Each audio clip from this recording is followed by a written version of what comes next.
Good morning, Long Island. Welcome to Café con Jose, or Coffee with Jose, the bridge between the news and the community. Today, I'm thrilled. I'm so happy because my neighbor, who's running for Nassau County Executive, is here having a coffee with me. We're going to talk about some of the issues that she's doing with the community and all this craziness that's happening here in Nassau County. Laura Curran is with me. Welcome to Café con Jose. Thank you, Jose. I'm so happy to have you here, and I'm so happy to be here. And I'm so happy that you're running. There's all this happening in Baltimore. You know, I went the other day to take a cab right there in the train station. They had their super up with this, you know, your banner there. Yeah, Laura. yeah, nice. I was very happy. How do you feel about this? Well, I think it's great. You know, I love my community, and the support that I'm getting from the community is really carrying me along. Well, that's the idea, right? So what are you doing for the community? So I have been a county legislator here for 3.5 years. I serve Baldwin, Freeport, a little bit of Oceanside, Rockville, Center Merrick, and South Hempstead. And it's a great community. It's a diverse community. It's a cosmopolitan community. And I have to say, I'm proud of my reputation as someone who puts her constituents first. And that's what I want to do as county executive. I think people are fed up with the corruption. They're fed up with government the perception that government is not serving them, and I really want to turn that around. I think we work hard here, we pay really high taxes, we've got a lot of intelligent people, but we don't have a government right now that lives up to us. And so we have different faces here on Long Island. You know, there's like all this diversity. How do you feel the diversity is important for your campaign? How are you putting the diversity of Long Island in your campaign? Absolutely. I think diversity here is our gift. I think it makes life here more interesting. And I'm not just talking about the variety of restaurants and food options. I'm talking about, you know, people come from all over the place. You might not know this, Jose, but I'm actually from another place too. I was not born in this country. What? Yes. What? Well, that's one of the things that we've been trying to talk about since last year's oldest campaign. You are white, but you are foreign. And yeah, isn't that funny? You never know. But that's something that we try to, like, you know, sometimes people are not aware of, like, it's okay when some people are coming from countries like Canada, or Europe, because you melt really. Exactly, I can pass. Right? Yeah. But there's all these other faces like me. We look different, and there's a different way to treat people that look different. How's your experience like that? Like, you as an immigrant too. Yeah. How do you see that difference with the other immigrants that look different? Well, I'm not a minority. I am white, and I think that we do have a history here on Long Island of segregation. And I think that now that we're getting into the 21st century, it's time to turn that around. And I think, you know, Baldwin and Freeport, 2 districts, 2 areas that I represent, are already ahead of the curve on that. If you look at, you know, our kids just go to school up the street here at Plaza School, if you see the faces of those kids in that school, it's all mixed up together, and it works.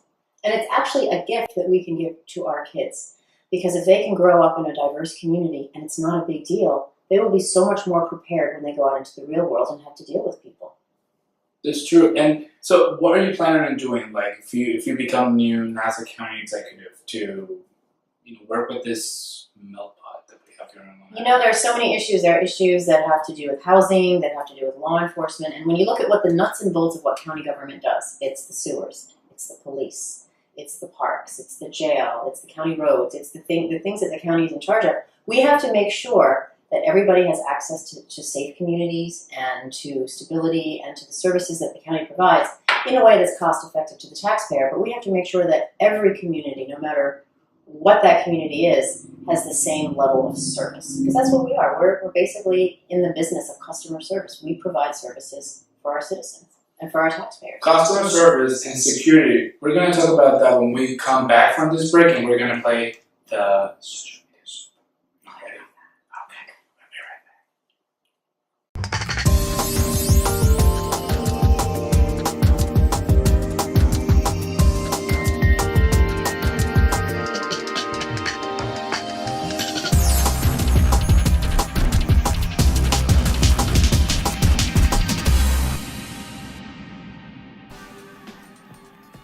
We're here in Café con Jose with Laura Curran, Nassau County Legislator, and of course she's running for Nassau County Executive and my neighbor. But we're talking about, I'm at the Nassau County Police Department. I'm going to be a police officer. Mm-hmm. How do you feel about that? You're going to be an actual police officer? That's what I want to do, but this is a great thing. Second best thing. What do you think about the security of Long Island? Like, what I can't talk about those stuff because it's off the record what's happening in the police academy. But how do you feel about the real security? What's happening with the police and the community? There's so many issues to bring up when it comes to the police. So I think we have a wonderful police department. We're a relatively safe suburban community. Our cops work hard, and but there's so many challenges that we've got. One of the biggest challenges that a lot of our communities are facing is the heroin epidemic, opiate epidemic. And for some reason, there's something about our culture that there is a demand for this. And as long as there's a demand, law enforcement can do things, can do so much. I think law enforcement plays a very important role in this, in tracking down the dealers and making them accountable. Treatment is a really important factor as well. And I think we really have to take a hard look at what is it about our culture that is having so many of our young people turn to heroin, turn to drugs. But this is something that in the streets people talk about it, and look, all these drugs are coming from Mexico, so it becomes you're a Mexican and you're a Latino, so you're the one who's bringing all the problems to. Do you find that the stigmatism? I don't believe it myself, but I've heard people talking about it, and I feel like how do you talk about it? How do you change that? In the police academy, the officers are actually. This is the whole thing of why they're having this police academy for citizens. Civilians Police Academy. Yeah, it's to create this bridge with the community and the people. Yeah. How many weeks into it are you? They're 15 weeks. The whole thing. Right. We have now 3 weeks. You've got 3 weeks. So I did it last year, and it was fascinating, and it gave me a real insight into how the police department actually works and what it's like. A small glimmer of what it's like to be a cop out on the street. And there are heroes, there are local heroes. People are actually putting their lives in danger all the time. And something I'm concerned about is with the message coming from Washington. I'm concerned that some of our immigrant residents will go further into the shadows, and that will be afraid to report a crime or to talk about something that they've witnessed, a crime that they've witnessed, because they're afraid that they might get picked up and deported. And one thing that the police department is trying to do is to go into the communities and tell people, look, if you're a witness or you're a victim of a crime, we want to talk to you. Please, we need you to help us solve these crimes. You're our partners in this. So my concern is that our safety here could be compromised if people are afraid to come forward. All right, so before we play the social media soup, I need to know your opinion about the state of county right now and all this controversy we had last year. So, in the morning, pick up the newspaper, and probably like a lot of other people in Nassau County, I am disgusted with what I read. We've got indictments. We just had another one this week. Another elected official indicted, not convicted, still innocent until proven guilty, but arrested and charged with federal tax evasion. That's after a long list: county executive's wife, oyster-based supervisor, Senate Majority Leader, Assembly Speaker. Either convicted or indicted. And I think people are really fed up with it. And it's wherever I go in this county, no matter what community I'm talking to, whatever demographic they are or whatever their politics are, there's a common denominator. And that is a common denominator of cynicism and a feeling of being fed up. It's no wonder. Look at what we got. How are you planning on fixing all this? I have outlined some concrete steps of what we can do to fix the contracting system, end the days of pay to play. And we really need to hire in government based on what you know, not who you know. We need to get the smartest people running. And I've heard that you're in the middle of putting your campaign, and if you become new Nassau County Executive, the exact same people like women and men. How's it going to be that? Yeah, it was one of your that's my goal. My goal is to have gender equity in people who run the county. How are you going to do that? Well, I think you've got to cast a very wide net, and I think if you're not hiring this guy's brother-in-law and your uncle, I think you'll get a better pool of people, true professionals. That being said, I want to get the best people, period. The best people and the smartest people. Do you think that should be part of every single office that, local villages and everything? Well, the way I think about it is women make up half of the population. Half of the taxpayers are women. But at the moment, they're not represented to that extent in government. And there's room for improvement there. Okay, so talking about women, we have one of the questions that we have from our readers is actually Sepa Mujer. I don't know if you're familiar with this organization. I am, yeah. They want to know if you're planning on supporting them and supporting their plans. Tell me a little bit more about them again. Well, they work with women, like immigrant women here on Long Island, pretty much like helping them. A lot of them are victims of domestic violence. Yes, that's right. Yeah. But they also tell them and empower them. Mm-hmm. I think that's so important. So important to empower women, especially women who have been the victims of domestic violence or any kind of violence, because if they're confident and they're productive and they're self-reliant, that's better for everybody. That's better for our communities. Okay, another question is, how do you protect immigrants from Trump administration? Well, we need to stick to our policy here in Nassau County that if you're the victim of a crime or you're the witness to a crime, the police are here to protect you, right? And I want the message to get out that if you are a resident of this county, the police are here to protect you, period, not to cart you away. What will you do to help people with disabilities? We have a strong office of social services, and we have to make sure that we're following the law. There are laws to protect people with disabilities. Something as simple as giving people parking tickets when they're not handicapped and they park in handicapped spots. I can't tell you how many complaints I get in my office where someone who's handicapped can't park. Obviously they can't walk from wherever they can find a spot. That's one way we can protect people with disabilities. But we have to make sure that all of our vulnerable people are protected. Yeah. And that's something government is in a position to do. Of course. What will you do to improve and increase affordable housing for low-income residents? This is my passion. This is your passion? Yes, this is my passion. So I think in Nassau County, we need more options, more housing options. And I think we have space and we have more will now to build around our train stations, right? Our train stations are a huge asset. They take us where we want to go. You don't have to have a car. People can live a lot more cheaply if they don't have to have a car, if it's an apartment instead of a house. I think it will help keep our young people, right? When businesses are looking for a place to settle, they want to come to a place where their workers can live. If we want to keep young people and attract businesses, we have to have housing options for people. For people who don't want the classic house. Some people are moving from New York City to Nassau County. That's right. Close. That's right. How do you get that? How do you take advantage of that for the county? I think you can market it. We need to open our arms to business. We need to, and on the county level, the county doesn't handle zoning. That's something that happens on the town and the village level. But I think you're seeing more towns and villages being open-minded about housing and about just a little bit more density where it makes sense. It doesn't make sense everywhere. Plus, if you look nationally, the trend is toward walkable communities, walkable downtowns. That's what people want.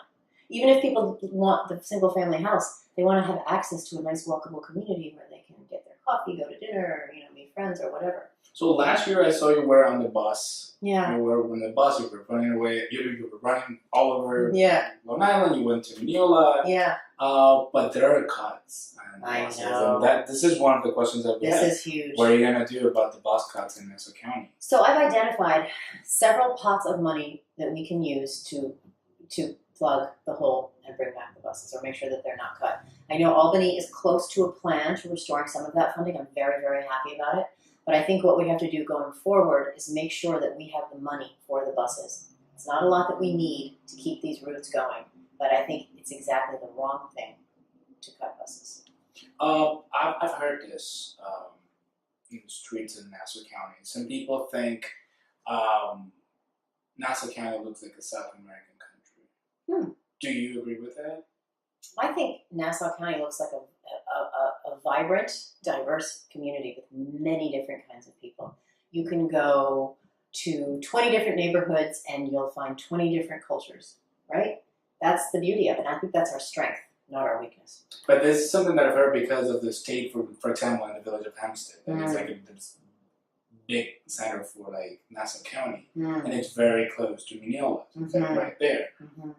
And some of the people think that, it's like crossing the border from, if you're in Garden City. Have you ever driven on Franklin? It's like you're going into a whole other world when you go from one to the other. Yeah, and that's like an imaginary for other people to think about Nassau County. Is there a way that from the county level you can do something to change this? That's an excellent question. I think from the county level you can advocate for housing options, and I think you can advocate for just being a little bit more open-minded and not being afraid of differences. Okay, you're going to work on that too. You're going to help us with that. Absolutely. And another question is, what will you do to ensure language access at all county agencies? Well, as I said before, in government we're in the customer service business, and we have to make sure that we can communicate with everybody that we serve. Nassau County soon. Oh, okay. My dream, you know what my dream is? Bring back the Islanders where they belong, and I think we can do it. I think if the politicians get together and the business community, which the business community is making a pitch to welcome them back with open arms, talking about getting money for bus rapid transit. The fans want them back.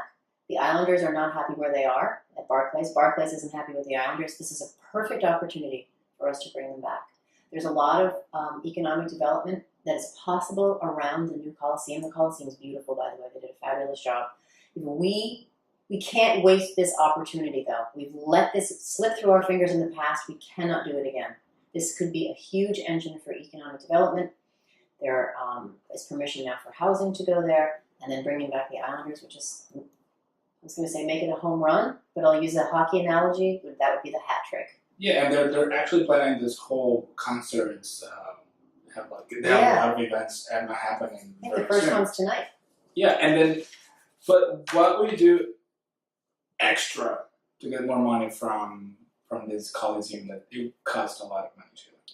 Yes, no taxpayer money was used for this project, and we just have to make sure that we have smart economic development so that we have jobs there, housing there, and that will bring more tax revenue, which can only be good for the county and good for the taxpayers.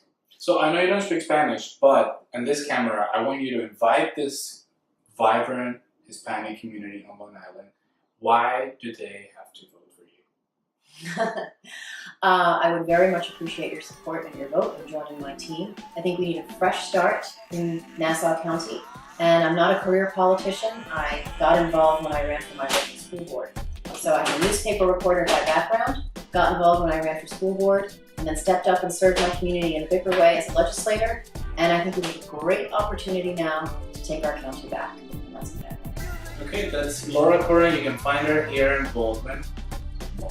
Now that the weather is nice. Maybe riding my bike. Yeah, taking the bus. She takes the bus too. So, Laura, thank you very much for having me. Thank you so much for being here with me. It was my pleasure. And muchas gracias. I know.